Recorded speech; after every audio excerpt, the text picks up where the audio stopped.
Yeah. Hello, everyone. Thanks for being here. I think we could start. We're a bit late, sorry. So my name is Karine Bigan. I'm a lecturer in Irish Studies, and I'm based in Aix-en-Provence in France. In recent years, my research has focused on cultural heritage in museums, and more particularly on the representation of conflict in exhibitions in Northern Ireland. And so this is how I got to meet all the fabulous people we have here on the panel today, and I'm very privileged to chair this panel.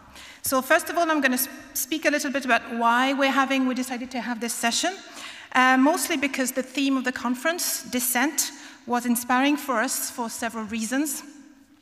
First of all, none of the exhibitions that we're going to talk about today belong to the official museum sector, in the sense that none of them are shown in an accredited museum. So we're not MA members, we really shouldn't be here, and that's pretty why we came. We're very grateful to the conference organizers for selecting our panel and allowing us to tell our stories, to have our stories heard in this huge auditorium. Another reason tying in with the idea of dissent is that all three projects are all community-led and give various perspectives on the recent conflict here. They're not about putting forward an agreed narrative of the conflict, but rather about speaking out on behalf of the people they represent who were directly or indirectly affected by or involved in the conflict. Doing so, and also because all three projects engage in cross-community work, they play into the current debate about the legacy of the past in Northern Ireland, where there is no agreed narrative, but rather a multitude of competing perspectives that need to coexist respectfully if peace in Northern Ireland is to be sustained. A few of our objectives for this session, based on the experience of the three projects, we are going to broach on several topics, including how do you set up an exhibition outside the museum sector with little or no professional training or guidance? How do you pitch a narrative of the conflict in Northern Ireland for different audiences, different types of visitors, local ones, international ones? How have the projects tied in or not with the museum sector and the local fast-growing tourism industry around here? And what role have the projects had as social agents, facilitators in post-conflict Northern Ireland, especially in the current political stalemate about legacy issues? I'm going to quickly introduce the three speakers today. Our first speaker would be Julianne Campbell, who's an education officer at the Museum of Free Derry. The museum is run by the Bloody Sunday Trust, which was set up in 1996.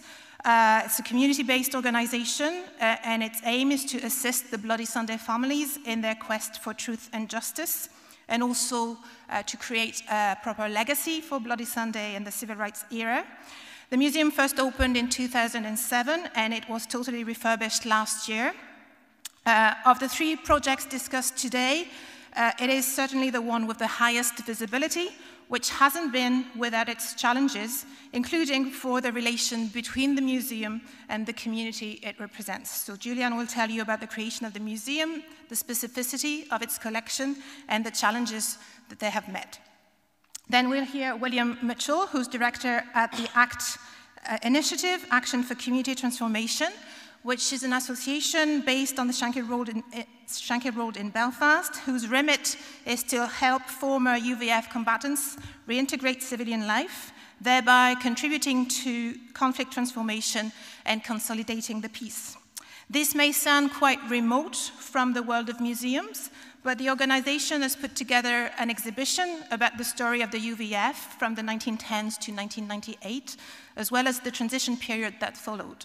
So just like the Museum of Free Derry, the exhibition there includes artifacts and testimonies from people who were directly involved in the conflict, and William will tell you why they felt the need to reflect on their story and put it out there. Finally, we'll hear Kate Turner, who's director of Healing Through Remembering, an inclusive organization that brings people together from various backgrounds to reflect about possible mechanisms and realizable options for addressing the legacy of conflict in Northern Ireland.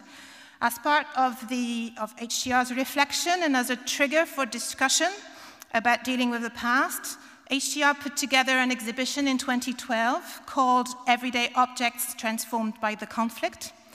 It was meant to be touring Northern Ireland and the border counties for 6 months, which it did, but in fact it's been going on for 6 years. And it's still touring. It has been shown under various forms in various venues and locations on the island of Ireland and abroad. And Kate will tell you about the specificities of the exhibition and the lesson learnt from the project.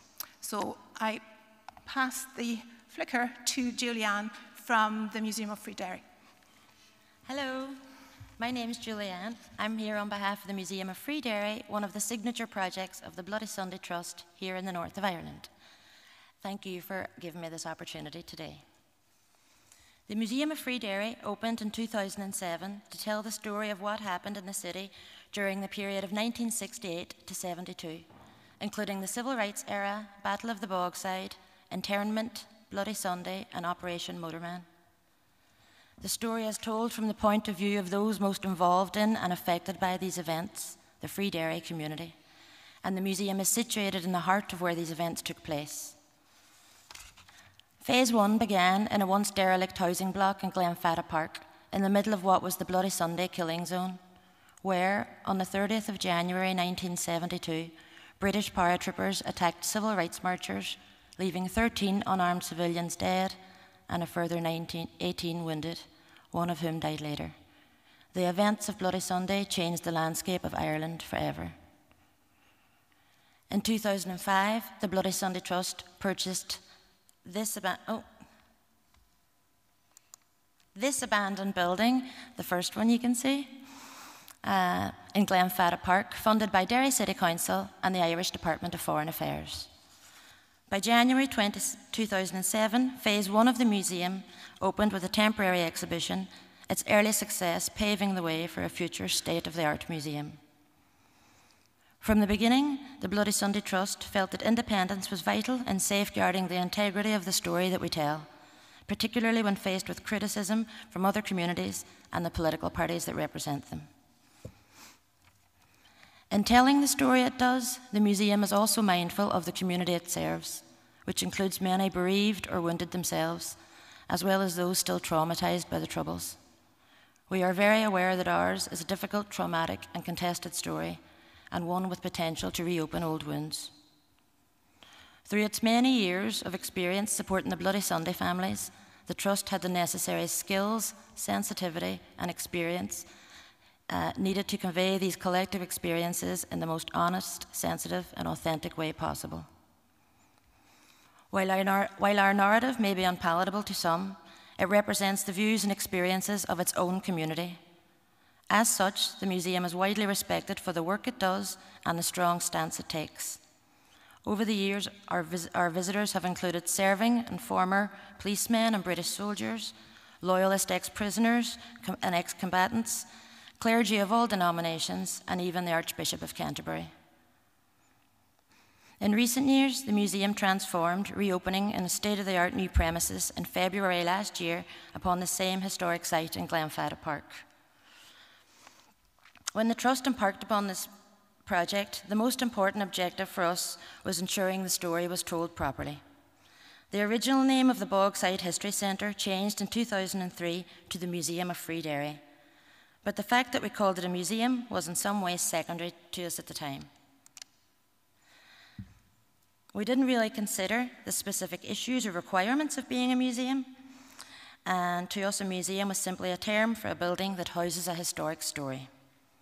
But as the project developed and our collection grew, we also realised that we had taken on a very significant responsibility and one that we would have to address properly. We had an ever-growing collection of documents and artefacts that would have to be properly cared for. When we opened the first building we called a museum, in January 2007, we still hadn't really taken on the full implications of that title. It was during that first year that we were approached during a visit by Dr. Hugh Maguire from the Heritage Council, who asked us to consider joining the Museum Standards Programme for Ireland, the MSPI. When we looked into this and at the UK standards programme run through the Northern Ireland Museum Council, we did see the benefit of bringing proper standards of care and documentation to our collection, and in the training opportunities this offered. We entered the Museum Standard Programme for Ireland in 2008, I believe the first Northern museum to do so, and we achieved interim accreditation in 2010. Now that we have the new building completed, we are again planning to complete this process. A fresh application for interim MSPI accreditation has just been submitted, and we plan to enter the Northern Ireland scheme in the near future. The accreditation route has been very useful for us, not just in the obvious ways. We also have been able to use it to fend off unwanted intrusion from potential funders in our editorial policy, and to show funders and others that we know what we're doing and that we're very serious about what we're doing. It's interesting to note that the story our museum tells continues to evolve, and our narrative must occasionally change to reflect this. For instance, when the museum opened, families were still awaiting the outcome of the Bloody Sunday inquiry. Derry had always known it was murder, and the museum had always reflected this. In 2010, Lord Savile's report recognised that Derry had indeed been telling the truth all these years. Lord Savile acknowledged that the British Army fired first and without provocation, and then a British Prime Minister apologised for Bloody Sunday. It was a great day of healing and reconciliation for my city. The museum story was updated to reflect these achievements. Our loved ones have also been declared innocent, vindicated after years of suspicion as gunmen and nail bombers. This too has been reflected positively within the new exhibition space. Likewise, new inquests are added to accounts of other historic cases, and the narrative will again be adapted in coming years to reflect these and the coming decision on whether Bloody Sunday soldiers will be charged for their crimes in Derry. We're very proud of the story the museum tells, and only in recent years has this important history begun to receive the recognition it deserves. What's unique about the Museum of Free Derry is its connection to the community it serves. Theirs is a story still too recent and too raw for many to part with their personal items, and so many of our artefacts are actually on loan to us rather than donated, and they're with us for safekeeping only. This sets us apart from other museums. Donors are also given the chance of gifting items, but we find that the more personal art items and family mementos remain in the family until such a time as they or future generations might decide to gift them fully to the archive. The corduroy jacket worn by Jim Ray on Bloody Sunday is one such item. Its bullet holes plainly visible alongside a photograph of Jim sat cross-legged in peaceful protest. Also, the cinefilm footage, the cinefilm camera that ran out of tape, just as its owner, Willie McKinney, was shot in the back in Glenfadda Park. Both are integral to the exhibition, but remain the property of the families involved. My own family's contribution to the museum is Bishop Daly's white handkerchief on Bloody Sunday, which he waved in truce as they carried my uncle's body away from the gunfire. The bloodied handkerchief came back from the hospital with my Uncle Jackie's possessions in 1972, and it has been in our family's possession since. You can see it on the slide on its display here. My aunt kept this historic item in her handbag for decades until she was attacked and almost mugged in our street, and she almost lost the hanky forever. After this, our family agreed to give it over to the museum for safekeeping, and today it's one of our most powerful artefacts. We also invite eyewitnesses and donors to come in and talk about their personal artefacts and the story behind them, and these events have proved very popular with visitors. I feel this close connection to the families and their deeply personal stories give the Museum of Free Derry an authenticity sometimes lacking in other museums. Of course, the increased visibility of the museum since we reopened has created its own challenges. An obvious example of this is the controversy we faced last year over a certain exhibit within the new museum, namely a visual display listing all those who died in the Free Derry area between 1969 and 72, including British soldiers and RUC officers. The same list had been in the museum for a decade previously, but in displaying it differently, we drew renewed attention to its contents and attracted criticism from individuals objecting to the listing of their loved ones' names alongside security forces. This led to quite a negative and often vicious online campaign with calls to boycott the museum and a 6-day sit-in protest with the museum by 2 of the women involved. Throughout this incident, we felt it important to respect the needs of these individuals who, as bereaved relatives, had every right to their viewpoint and a right to be heard. However, their demands included the removal of names, which the Bloody Sunday Trust could not agree to. Through mediators, we worked to resolve the matter in a way that was acceptable to everyone involved. This was a lengthy and difficult process, but one that was necessary in order to address the issue fully and finally. The negotiations were successful. The museum, for its part, agreed to revise the way in which these names were displayed. We also agreed to conduct a consultation among all the Free Derry families to gauge wider views on the matter. The protesters, in turn, agreed that this would be acceptable and agreed to end their dispute. Importantly, the museum did not remove any names from the list, which preserved our integrity and credibility in keeping the museum inclusive, fair, and most importantly, historically accurate. The Trust subsequently contacted relatives of all those named in the exhibit, and the consultations vindicated our stance, with 84% of families agreeing that we keep the list of all who died, and 93% reporting that they fully supported the work of the museum and the Bloody Sunday Trust, which was very reassuring. In a museum like ours, there will always be challenges and difficulties that arise. However, we feel that by working together, most obstacles can be resolved for the benefit of everyone involved. Thank you.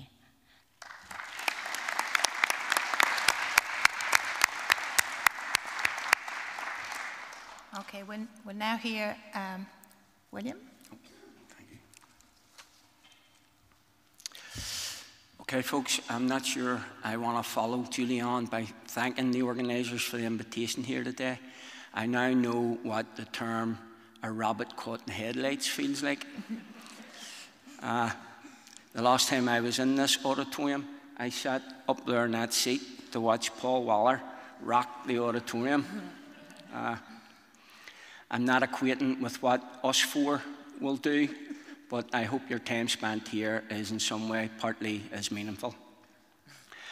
I hope you've worked out that my accent is significantly different from Julianne's, even though we're from the north of Ireland, stroke Northern Ireland. I do some public speaking occasionally, mostly in smaller groups, nothing as grand as this, but I once played a DVD of myself speaking to a group of 12 American students. And at the end of it, I asked them to write in an evaluation form what would make the experience more meaningful for them, and 6 of them said subtitles. So thankfully, the organisers today have provided that. I'm not sure if this is software or a stenograph, but if anything I say goes over there, you can blame the person typing there. I think, maybe ironic's the wrong word, but the title of this conference over a number of days, being Dissent, is quite intriguing for myself, because I've never once thought of museums as being somewhere where dissonance occurs regularly. And thinking about that before coming here today, I've sort of been pitched as the dissonant in the panel, given that I'm the only male. But as a father of 3 daughters and the grandfather of 5 granddaughters, I'm quite comfortable being a dissenter when it equates to my principles of feminism. So I sit here readily bound to the greater influence of my 3 co-speakers. But before I actually talk about what I'm here to talk about today, I would just ask you to be mindful of a note of caution, especially those of you that aren't from this part of the world. I know there's quite an international audience here today. People have come from far off lands. when out in Belfast socialising over these 3 days, please do not categorise yourself as a dissident. It takes on a new connotation, particularly here in Northern Ireland.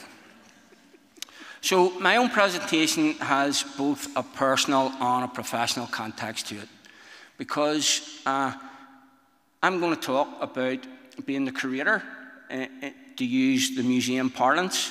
I've never considered myself that, but I'm someone who's compiled a collection of things that often you might find in museums. But it's got both a personal and a professional context to it, because as Karine introduced at the start, each of us have in some way, either through the exhibits, the collections, or the artifacts, call them what you will, got some sort of personal connection to them, and I'm no different. I'm a former political prisoner who engaged in the conflict as a boy, still at school, at 15 years of age, and subsequently 2 years later found myself incarcerated in Long Kesh for the next 13 years. On release, I returned back to a community that was ravaged by conflict.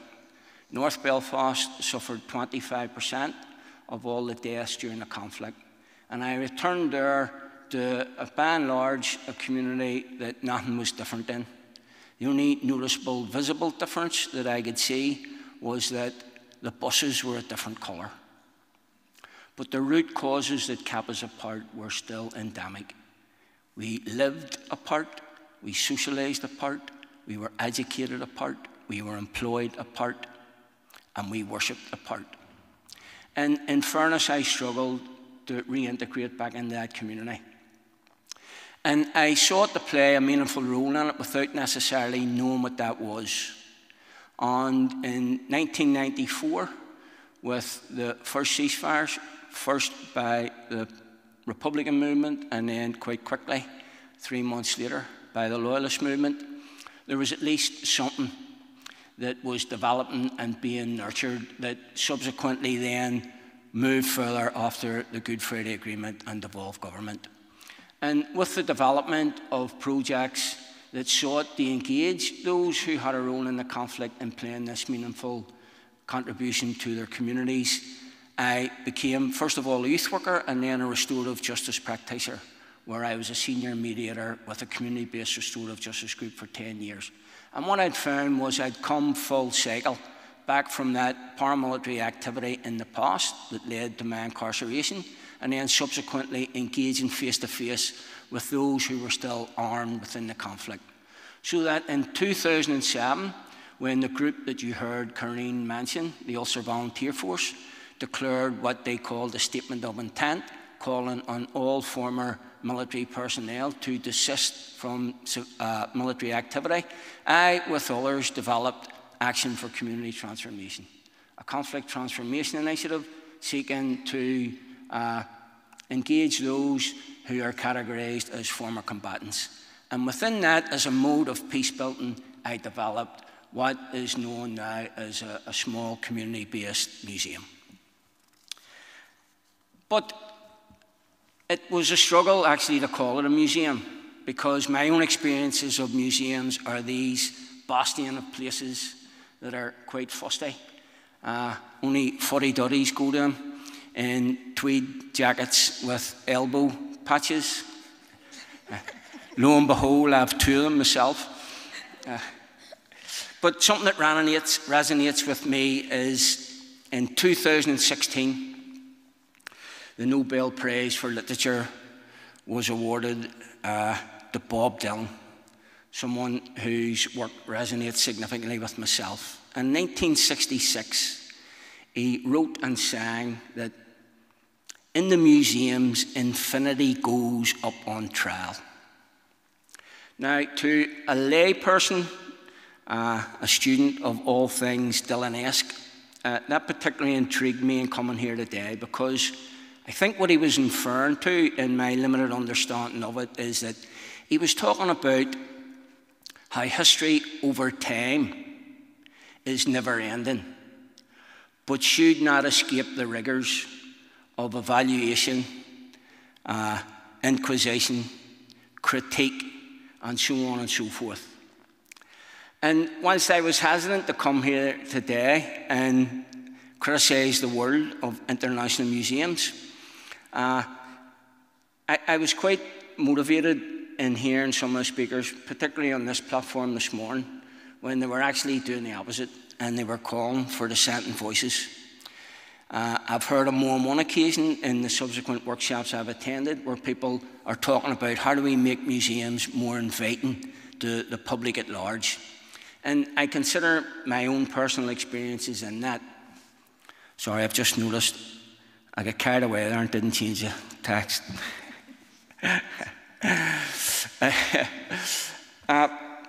So, obviously, you'd probably expect each of the speakers maybe have done a bit of wider reading around the concept. And I just want to share two findings that I got from a global evaluation of museums at large.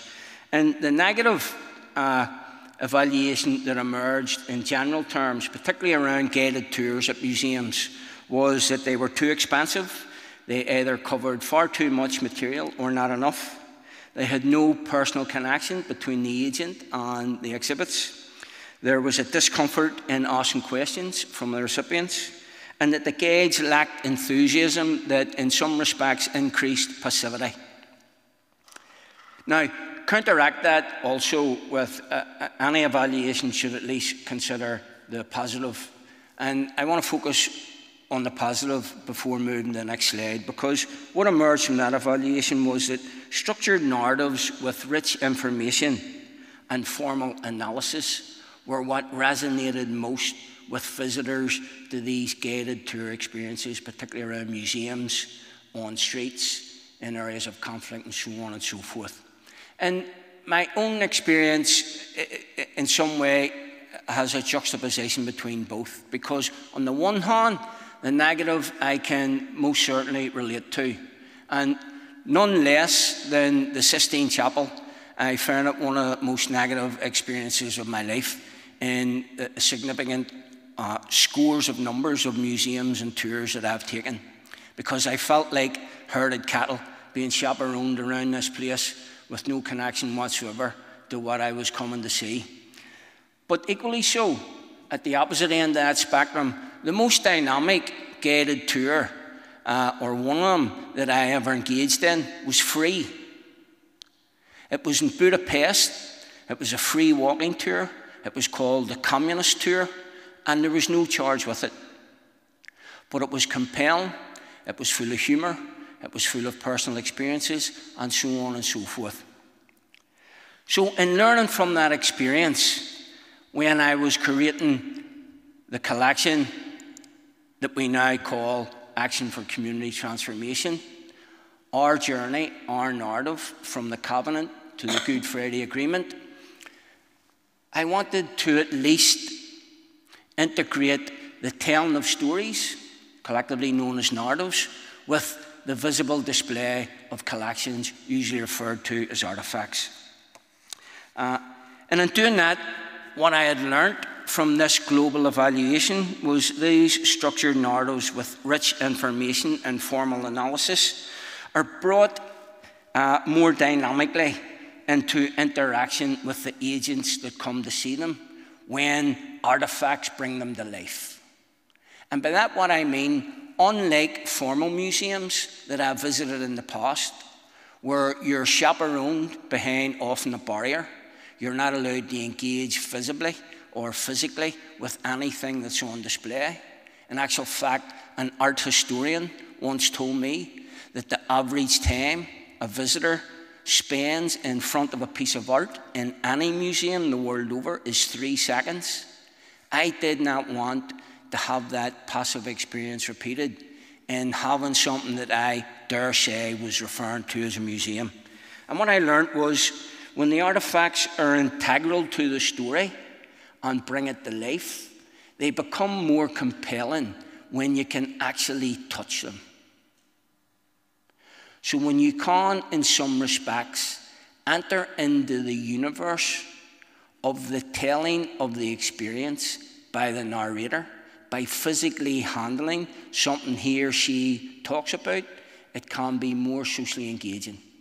And this is something I wanted to attempt to create albeit in my limited, small, community-based experience.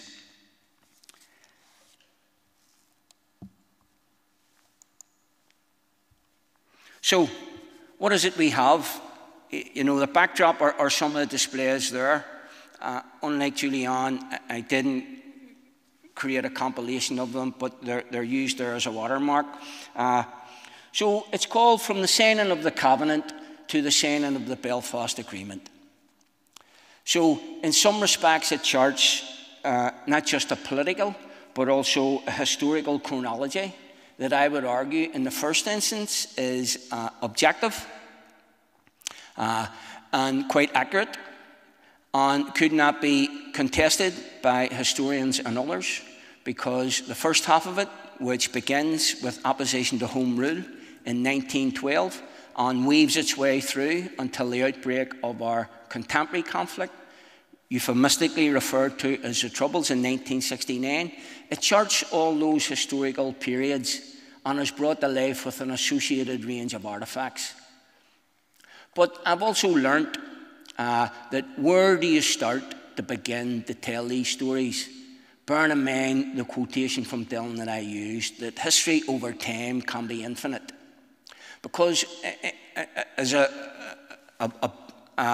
lay person engaging in social science, I've learnt from others that, particularly a man known as William Foote White, who in his anthropological study of peasants in Peru began creating narratives whereby he asked them to refer back to conflict within their country 50 years. And every single one of them said, no, not 50 years, 1,000 years. So where do you begin in telling this story? In this place, Northern Ireland, that can be quite contentious, because depending on your perspective, how far do you go back? So I don't ignore that these narratives can emerge and originate at a significant different period depending on the telling of the story. So I at least attempt to capture some of that and giving it a contextual experience without having any artefacts to show for it. So I go back to the plantation of Ulster in the early 1600s. Now again, depending on your perspective, that can be viewed as a different significance in history, because from a nationalist stroke Republican perspective, it is viewed as a colonisation of Ireland, but from a unionist loyalist perspective, it may be viewed as the administration of Ireland and the removal of the chiefdoms who were quite oppressive to the Irish peasants at the time. Irrespective of that, you can't ignore the telling of it, and that's where the story starts. But it comes quite quickly, identifying Anglo-Irish relations and how we have been fractured since that period, right up to then becoming politically overt with opposition to Home Rule in 1912. Because subsequent to that, what followed then was a constitutional change significantly here in Ireland forever. And we're still trying to reconcile that difference with each other. So, I'm going to be at the centre. Earlier on, some people were showing a red card when they were going over their time. So I'm going to ignore the red card. No, I'm not, sorry. I have 2 minutes left. So, within this small space then, there's a multimedia approach to bringing these narratives to life through the artefacts in this community-based exhibit. Because there's things you can touch, there's things you can hear, there's things you can listen to, there's speakers who'll speak to you, there are things you can read. So it's got this, I would argue, multi-visual, dynamic, oral interaction that, in my experience, makes it more compelling. And the last thing I would say is it provides a role for this category of people. I attended a workshop this morning by 2 practitioners from the Balcombs Museum Network, Ida and Melina, and all the things they said had uncanny parallels with this place. They talked about the conflict still continues, albeit in a different form. They talked about the contested notion of heritage. They talked about the interpretation of stories can actually be quite harmful when we consider that, as we have heard from Julian, there's a massive category of victims and survivors in this place. And they also said that what the network was attempting to do was link what they were doing to peace building. And this is a version of that in a community response.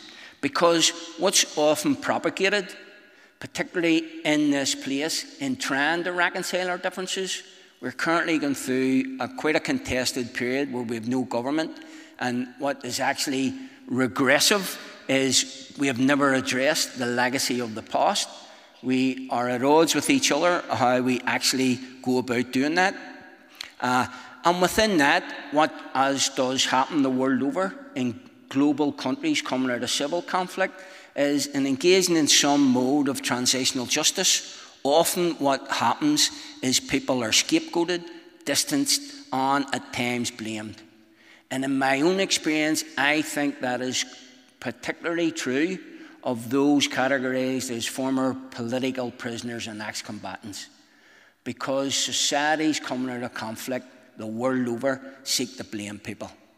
Now, when they come to engage in our museum, they don't come to glorify, condone, or excuse any of their actions. What they simply do is come to tell their lived experience. What I attempt to do, and I include myself in that experience, what I attempt to do is to bring it to life with the use of narratives and artifacts. And what makes it more compelling, I've learnt from the average 500 visitors a year we get. We have just compiled an evaluation of last year, 478 visitors from 24 different groups across 11 different countries visited. What we conclude with, and with which I will conclude now, is we're attempting to demonstrate potentially how we can move away from all this conflict-related stuff that people come to hear about. So the last thing people see on leaving the museum space is the development of Action for Community Transformation, which is in itself a peace-building conflict transformation initiative. And what resonates significantly and what underpins the telling of these stories is that if we don't learn from history, it has been said we run the risk of repeating it. Thank you.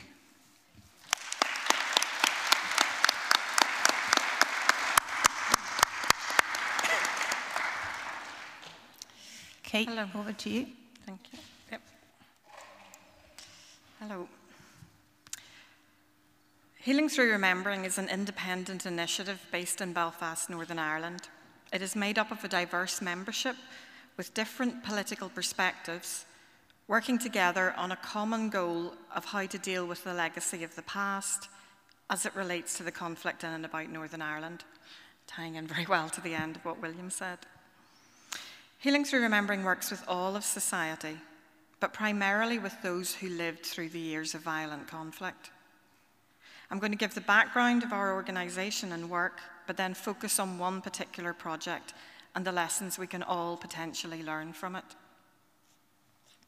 In 2002, we carried out a public consultation and asked the question, how should people remember the events connected with the conflict in and about Northern Ireland? And in so doing, individually and collectively, contribute to the healing of the wounds of society. The public response to that consultation led us to work on 5 themes or areas of work.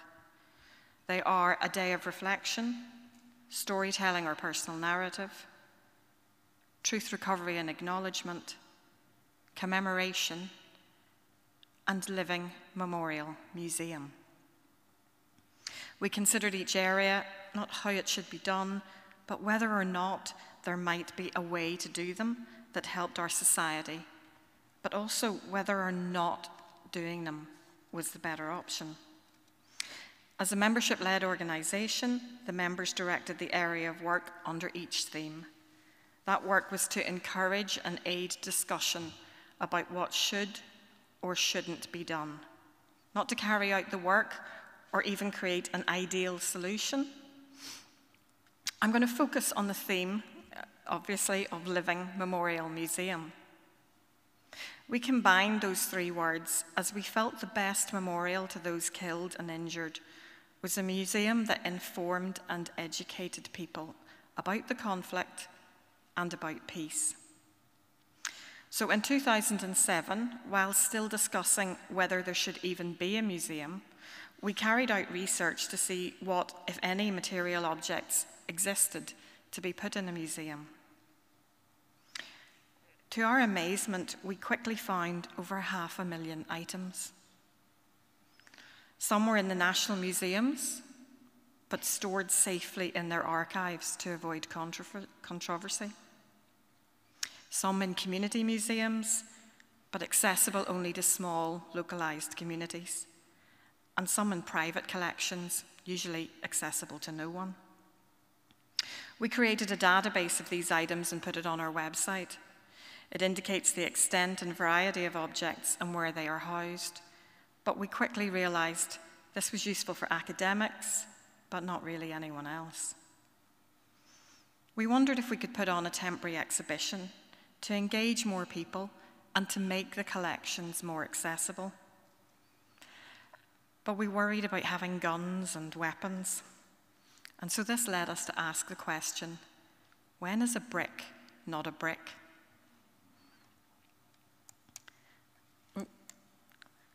So a brick in an historic building is one thing, but one thrown in violence has become something else. The conflict has transformed the brick. We began thinking of other objects that had been transformed, and for us, an obvious one is the bin lid. This lid of a household rubbish or trash can was used as a communication tool before house phones, let alone mobile phones, were commonplace.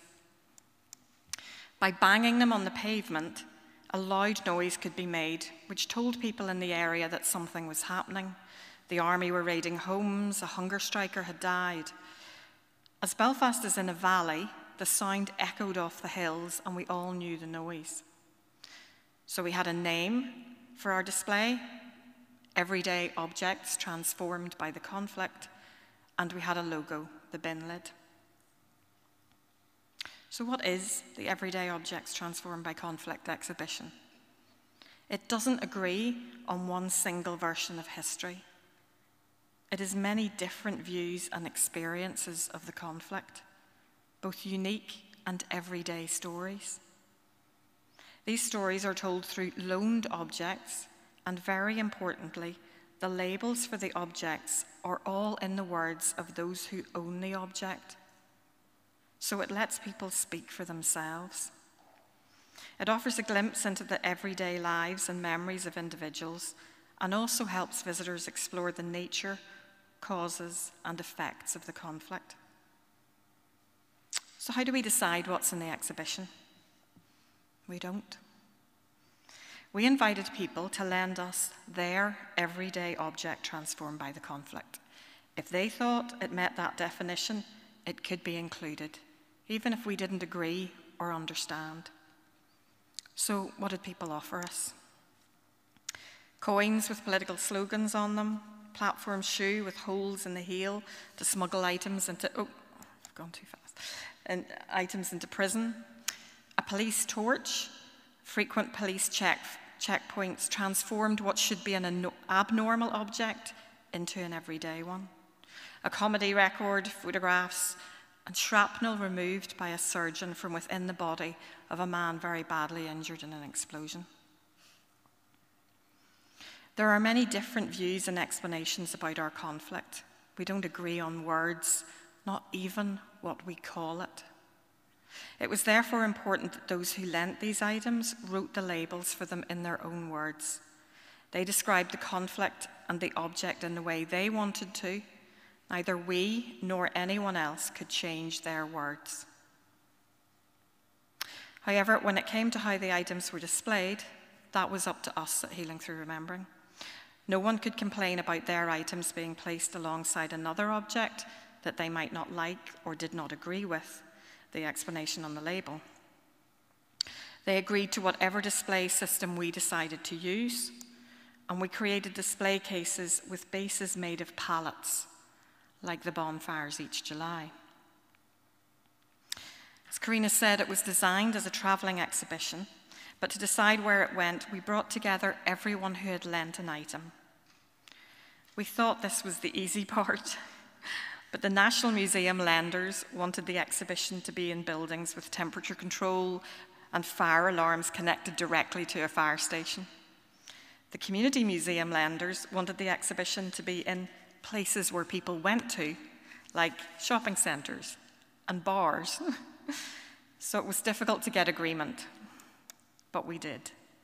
And the exhibition was hosted in a range of venues: church halls, community centres, and even offices. As in all our work, we made careful ethical considerations and decisions. For example, we have no images in our material that show a scene where any person died or was seriously injured. We're not saying everyone should do this. However, as we work to encourage debate and discussion, we felt it was important that no one walk into our exhibition, pick up our materials, or visit our website and be confronted by a scene where someone they loved, cared, or knew about had been seriously hurt or even killed. So this is an explosion in a newspaper office. We also realised that there were gaps in the objects. Almost everything lent to us related to the cities and towns.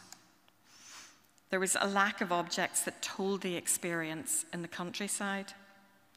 For that reason, we included this image of a farmer who's also a part-time soldier working on his farm, and he's being protected by his wife with a gun. This doesn't tell all the stories of the conflict in the countryside, but it does recognise that the experience was different from in the towns, and the objects don't necessarily tell that story. As I said earlier, our work is to encourage and aid discussion on what should or shouldn't, could or couldn't be done. For that reason, it was really important for us to gather feedback from the exhibition. We placed blank luggage tags at a feedback area and encouraged people to share their thoughts. Despite the difficult subject area, the feedback for the exhibition was overwhelmingly positive. Some examples of what people said are: fascinating. I'm glad I stopped by. The everyday connection makes it all more real. Thought-provoking. Wonderful to see stories from all sides coexist, with each as significant and real as the other. Very moving. Peace can only be possible when you tell a story of the other and walk in their shoes. The exhibition was planned as a temporary one for 6 months, but due to the demands of the lenders and the visitors, we've kept it going for over 6 years now. And we've also created, additionally, a display board version and a series of short films. I'm not suggesting everyone should create their own everyday objects exhibition, although we know international colleagues have done so. But I do want to share the lessons that we feel we've learned in creating and displaying this exhibition.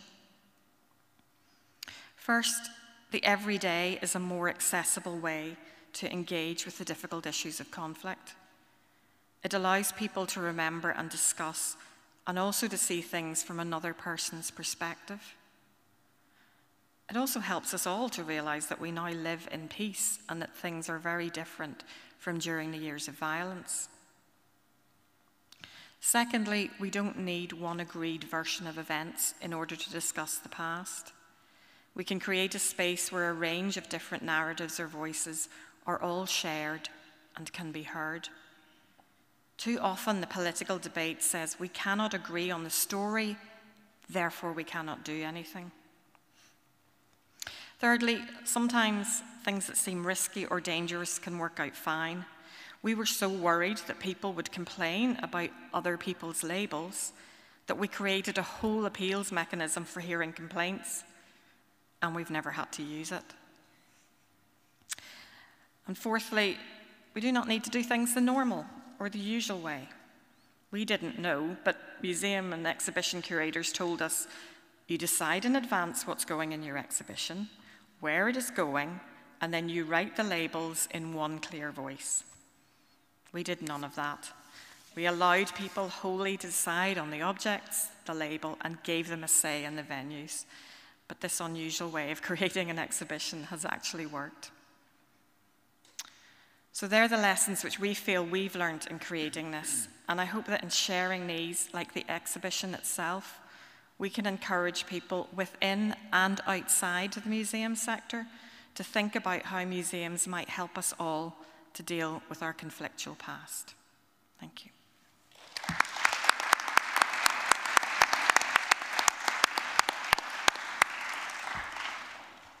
Right, so we have officially 3 minutes for questions, I'm sorry. But then after this, there's a quite long coffee break of 45 minutes, so maybe we can use a little bit of that if you have questions, of course. But I can't see any. Are there questions? There, here's one. Oh yeah, but no, we need a mic, I think. It's coming. It's coming.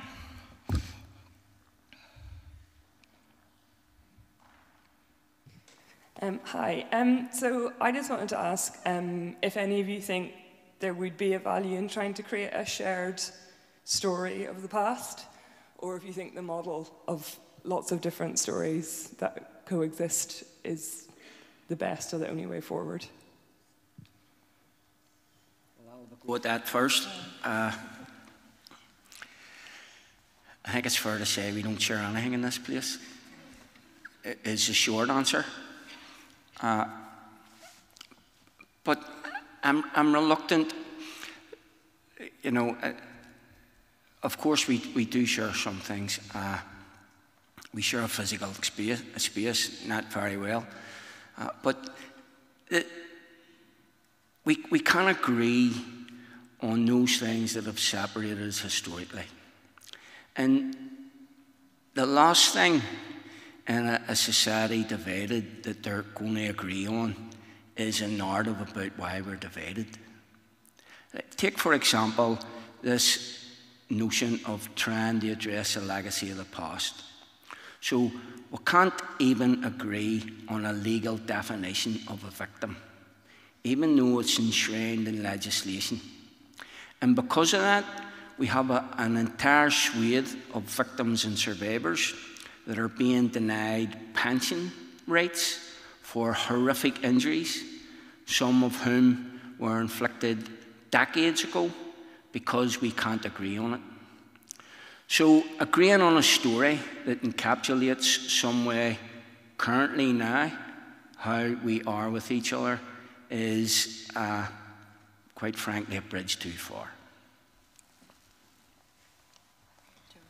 I would think that we can all work together and we all share common themes and common bonds, but I would say that individual community museums would be more powerful, because then you're keeping to your own voice and telling your own story and reclaiming your own history.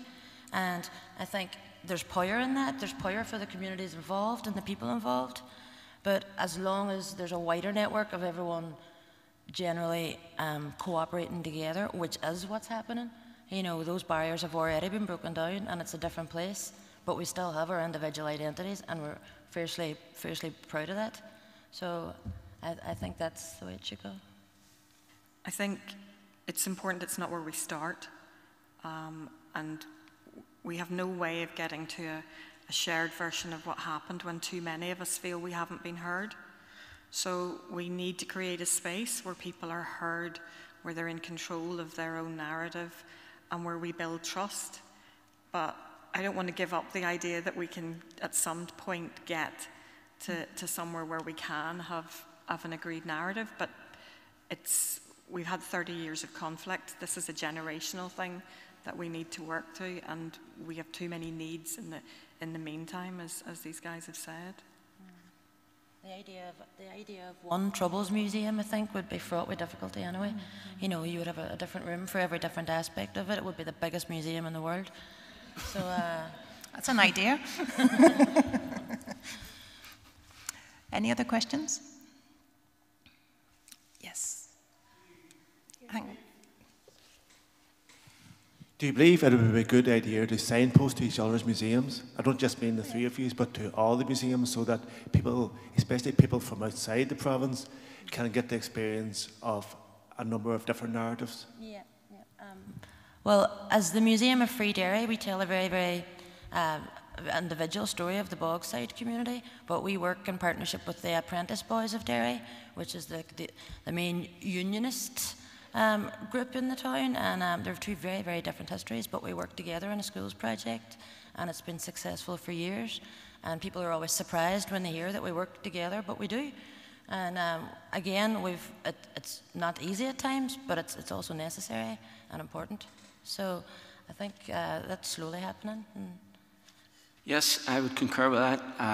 I've actually been to the Museum of Free Derry on 3 separate occasions. Once personally, and 2 other times in a working capacity, and I took 2 groups to.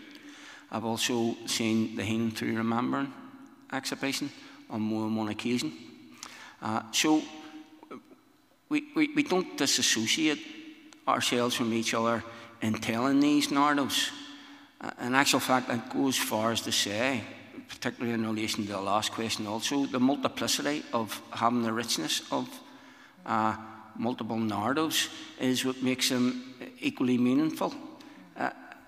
I know the people of Derry, their story takes precedent to them, but it doesn't to other people, and equally so, the narratives that some of the people that come to my place tell should not have precedent over anyone else's. So this collaboration in some way, I think, should be not ignoring that there is a multiplicity to a lot of these different narratives and artifacts that, you know, in some occasions are stuck up in some people's loft or below their bed. And that was part of where our exhibition started, because when we found these different collections, we brought a group of people from our organisation who came from these different backgrounds, and we visited the collections, and we realised that most of us could not, either physically or we couldn't find our way to the collections, and that was where the idea of the temporary exhibition came from. So they indicate where the items come from. We've items on loan from both these guys at the minute, and it is about saying there are all these places. The Everyday Objects exhibition isn't it, but it's borrowed from individuals and from collections, so that people can see those collections sitting placed together and go out and find them themselves. So I would say that there's a shared mutual respect maybe among people here, and there's a healthy working respect too, and that is going to reap its own rewards. Yes, there's a question there at the front.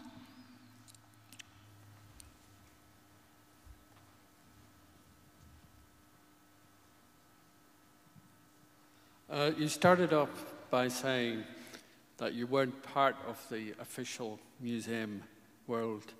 Could I ask you what your relationship is then with the official museum sector, and whether you think you've got something to say to traditional museums that they're missing out on, or there's things that you learn from the way they do things?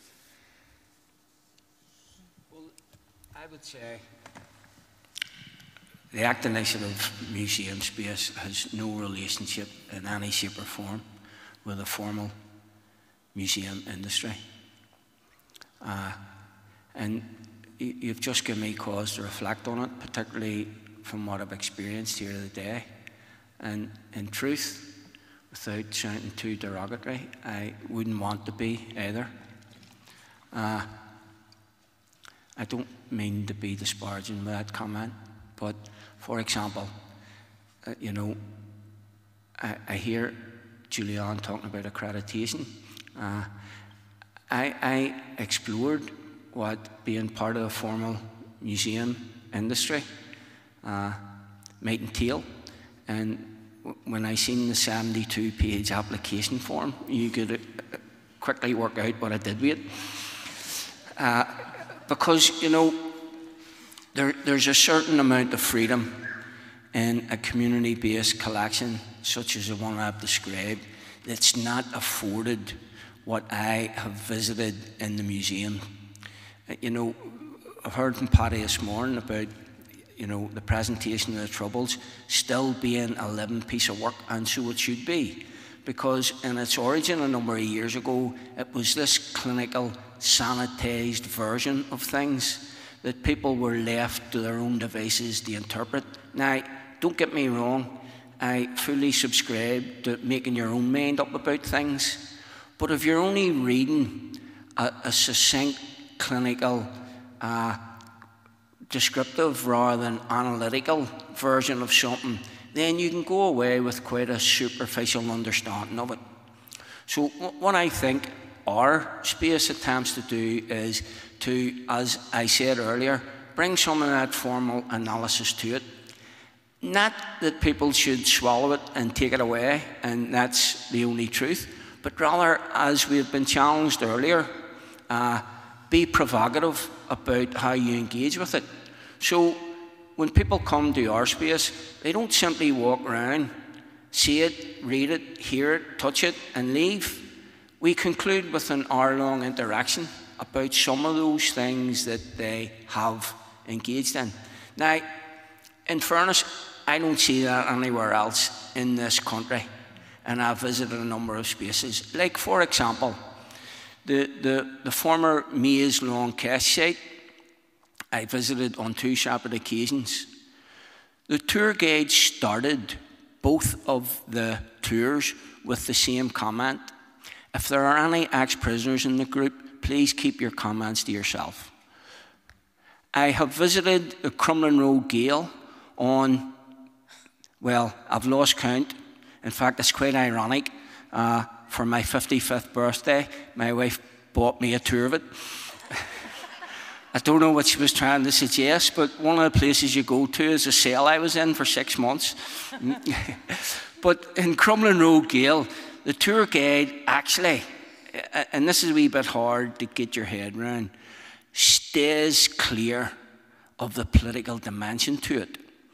It's introduced in a throwaway comment, such as, for example, in this wing, we once had political prisoners. Now, come on, I'll show you the hangman cell.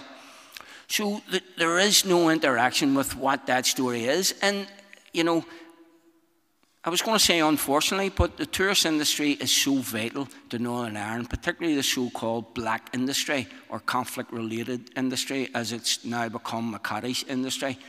People go to Crumlin Road Jail, I believe, to hear about those experiences, because as outsiders, it's what they hear. They don't want to hear that this is simply a Victorian gaol like 50 others throughout the length and breadth of the UK. They want to hear those dynamic narratives that made this place so synonymous. So I'm not sure how much, if at all, that answers your question, but as it is, I'd like to have some of the funding and the resources that the formal museum avail of, but if it comes with being usurped or controlled or vetted in some way, keep it. And I would say while the Museum of Free Derry is actively seeking accreditation now, we're also very, very independent in the story that we tell, and we couldn't have that curtailed by anyone, so we can't have anyone dictating our editorial choices to us, and that would be, you know, this is our history, the way we tell it, and maybe that's, although we want to be in the museum sector, we also are fiercely protective of the story we tell, and it's a living history, same as Williams is. You know, the museums here that we're talking about are living history because the people involved in them are still there, running the museums, telling their story on a day-to-day basis, and that's a very finite resource that we're not going to have forever. So I think that again sets us apart, and it's a challenge for the museum sector maybe to, you know, how to work with museums like ours. I know a couple of them are in the room, and I want to say that we have a good relationship with the official museum sector. I mean, we borrow items from them, and they trust us with them. But we also like to be a critical friend in terms of encouraging them to be more risky than would be in their nature. And as we come from the community voluntary sector, I kind of think that's part of the community voluntary sector's job, is to be more risky and to encourage statutory organisations to follow when our risk works. We've also, in terms of doing that audit in 2007, challenged the museums sector in terms of saying, look, you say you're protecting the heritage and everything, but actually, in terms of the material, you have very little of it. Most of it is out there with individuals who've set up community or personal museums and don't even know what acid-free tissue paper is, which I didn't when we started this. And how do we all help them to make sure that continues, that it is about us all having our role and working together. Okay, well, we'll just take one final question there. And then I don't want to keep you away from your coffee for too long. It's not a question. Okay, it's good. really saying that the three of those inputs have been really excellent, and I think small is beautiful, and also I think they're coming from organically from the community, and I'm a community development worker in the south, and I think it's really important that the stories get told from the inside out rather than the outside in. And that we do, it's really important to honour, as you have honoured all the stories of the particular struggles. And I just think the struggle itself has brought such creativity through the three pieces there. I don't automatically think working with a museum is a bad thing, but I'll be talking about it upstairs later on. But I do think it's really important that you're equal in what you were saying there about Free Derry. So I think different experiences, and just congratulations, fantastic. Thank you. I think we'll finish on that note. So thank you, and sorry for taking over a little bit more of your time. And thanks to our speakers. Thank you.